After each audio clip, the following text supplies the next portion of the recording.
வணக்கங்க. நான் டாக்டர் அஜய் பிரசாத்.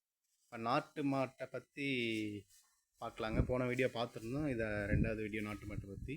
இப்போ நாட்டு மாட்டில் வந்து பார்த்திங்கன்னா அதை வளர்க்குறது வந்து ரொம்ப சுலபங்க. இப்போ வந்து பார்த்திங்கன்னா இந்த நாட்டு மாடு 3 வயசு ஆகுதுங்க. அதோட கன்றுக்கு வந்து பார்த்திங்கன்னா 8 மாதம் ஆகுது. இது வந்து கலப்பின மாடுங்க. நாட்டு மாடும் இல்லை, சிந்து மாடும் இல்லை, இது வந்து ஒரு கலப்பின மாடு. இப்போ வந்து பார்த்திங்கன்னா இந்த மாட்டை மெயின்டைன் பண்ணுறது இவங்க தான் மெயின்டைன் பண்ணிகிட்டு இருக்காங்க. இவங்க ராஜாமணி எங்கள் அம்மா தாங்க. இவங்க தான் நாட்டு மாடு, இந்த 3 மாடையும் மெயின்டைன் பண்ணுறது இவங்க தான் பராமரிச்சுட்டு வர்றாங்க. இவங்க அதிகமாக இவங்க பராமரிப்பாங்க. இவங்களுக்கு துணையாக அப்பா கூட ஹெல்ப் பண்ணுவாருங்க. அப்புறம் நாங்கள்லாம் வந்தோம்னா ஏதோ எங்களால் முடிஞ்சது ஹெல்ப் பண்ணுவோம். ஆனால் அதிக நேரம் மாட்டோட இருக்கிறது அம்மா தான் இருக்கிறாங்கங்க.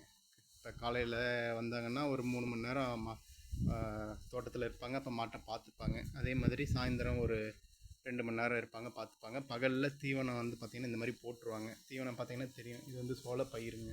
இப்போ இது வந்து சோளப்பயிறு. இப்போ இது அவங்களே தான் விளைய வச்சு எடுத்து போட்டுட்ருக்காங்க. இதெல்லாம் பார்த்திங்கன்னா இதுக்கான தீவனங்கள். இப்போ அது வந்து பார்த்திங்கன்னா போருங்க. இப்போ நல்லா ஜூம் பண்ணி காட்டுறேன் பாருங்கள். இது வந்து போருங்க, மாட்டு போருன்னு சொல்லுவாங்க. மாட்டுக்கு தேவையான தீவனத்தை வந்து இந்த மாதிரி பதப்படுத்தி வச்சுப்பாங்கங்க. ஏன்னா இப்போ வந்து பார்த்திங்கன்னா கோடைக்காலம் ஸ்டார்ட் ஆகிடுச்சுங்க. இப்போ மாதம் வந்து பார்த்திங்கன்னா என்னங்க, இப்போ வந்து ஏப்ரல் ஸ்டார்ட் ஆயிடுச்சு. இப்போ இதுக்கு மேலே வந்து வறட்சியான காலத்துக்கு இப்போ தீவனம் வந்து இந்த மாதிரி சேமித்து வச்சுப்பாங்கங்க. இதே வந்து பார்த்திங்கன்னா 2 மாதத்துக்கு முன்னாடி நல்லா குளிர்காலம், அடுத்து வந்து பார்த்திங்கன்னா நல்லா இருந்தது. அப்போ வந்து பச்சையாகவே கிடச்சிது எல்லாம். இப்போ இன்னும் ஒரு 2-3 மாதத்துலேருந்து 4 மாதத்து வரைக்கும் நம்மளுக்கு தீவன பற்றாக்குறை வரும். அதுக்காக இந்த மாதிரி எடுத்து வச்சுருக்காங்க. இப்போ இந்த மாட்டை வந்து வளர்க்குறது வந்து பார்த்திங்கன்னா இவங்க தான் இந்த மாட்டோட ஃபுல்லாக டைம் ஸ்பெண்ட் பண்ணி வளர்த்துட்ருக்காங்க. காலையில் ஒரு ஏற்கனவே சொன்ன மாதிரி காலையில் ஒரு குறிப்பிட்ட நேரம், அப்புறம் சாயந்தரம் ஒரு குறிப்பிட்ட நேரம் பார்த்துக்குறாங்க நல்லா. அப்புறம் 2 டைம் பால் கறக்குறாங்க, காலையில் சாயந்தரம்னு சொல்லிட்டு. போன வீடியோலேயே சொல்லியிருந்தேன். இது வந்து காலையில் ஒரு 1.5 லிட்டர், சாயந்தரம் ஒரு 1.5 லிட்டர் கொடுக்குதுங்க. இப்போ இந்த மாட்டை வளர்க்குறதுனோட பயன் வந்து பார்த்திங்கன்னா இது மற்ற மாடு மாதிரி இல்லைங்க. நாட்டு இனம் வந்து பார்த்திங்கன்னா மனிதர்களோட நல்லா பழகக்கூடிய இனங்க. இப்போ இது வந்து பார்த்திங்கன்னா இது ஒரு மனிதன் மாதிரி தான். இதுவும் கிட்டத்தட்ட நம்மளுக்கு ஒரு மனிதர்கள் எப்படி இருப்பாங்களோ அந்த ஒரு பற்றோடு தான் இருக்கும் நம்மக்கிட்ட. வித்தியாசம் இருக்குங்க சிந்து மாட்டுக்கும் நாட்டு மாட்டுக்கும். அதை நாங்களே பார்த்துருக்கோம், உணர்ந்துருக்கோம். இதுக்கு என்ன இருந்தாலும் கொஞ்சம் வந்து ஒரு அந்த அறிவுத்திறன் அதிகங்க. இது வந்து என்ன பண்ணுறோன்னு இதுக்கு தெரியும். என்னென்ன பண்ணுன்னா நல்லதுன்னு கெட்டது அப்படின்றது இது ஓரளவுக்கு தெரியுதுங்க நாட்டு மாட்டுக்கு. அது அந்த சிந்து மாட்டுக்கிட்ட அந்த அளவுக்கு இல்லைங்க, அது கம்மி தான். அதனால தானே என்னவோ இந்த நாட்டு மாட்டோட நாட்டு இனம், நாட்டு ரகம், நாட்டு பால் குடிக்கிறது அது எல்லாமே வந்து பார்த்திங்கன்னா குழந்தைங்களுக்கு ரொம்ப நல்லதுங்க.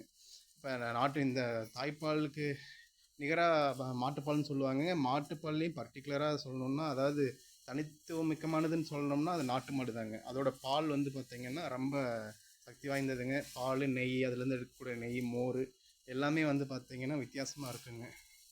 அது வந்து அது குடிச்சு பார்த்தா தாங்க தெரியும். அது வந்து அந்தளவுக்கு ஒரு சத்துங்க.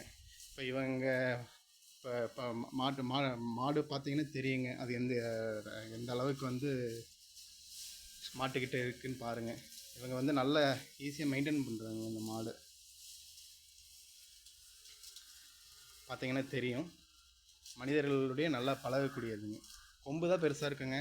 ஆனால் வந்து கொம்பை பார்த்து நம்ம பயப்பட தேவையில்லை. இப்போ நான் கிட்ட போகிறேன்னா ஒன்றும் பண்ணாதுங்க. நம்ம வர்றோம்னா பார்த்திங்கன்னா தெரியும். இப்போ நம்ம கையை கொடுக்குறோம்னா நம்ம கையவே பாருங்கள், ஒன்றும் பண்ணாது. நக்கும் கையை கொடுத்துடாதீங்க, அதுக்காக கடிச்சு வச்சிரும். பயப்படாதுங்க. நம்ம கிட்ட போனோம்னால பயப்படாது, நம்மகிட்ட நல்லா பழகுங்க. அதனால தாங்க இதோட பால் வந்து ரொம்ப ஸ்ட்ரென்த்துங்க நம்மளுக்கு. இதனால் மண்ணுக்கும் வளங்க, நம்மளுக்கும் வளம். ஒரு சாணியெல்லாம் வந்து இதோட சாணி தாங்க நிறைய கோயிலில் திருநீராக பயன்படுத்துகிறாங்கங்க. இதோட சாணியெல்லாம் வந்து அவ்வளோ மருத்துவ குணம் வாய்ந்ததுங்க. இதோட சாணியெல்லாம் இப்போ கிடைக்கிறது இல்லைங்க. இதோட இனம் வந்து குறைஞ்சிட்டே வருது. தீனி அதிகமாக சாப்பிடாதுங்க.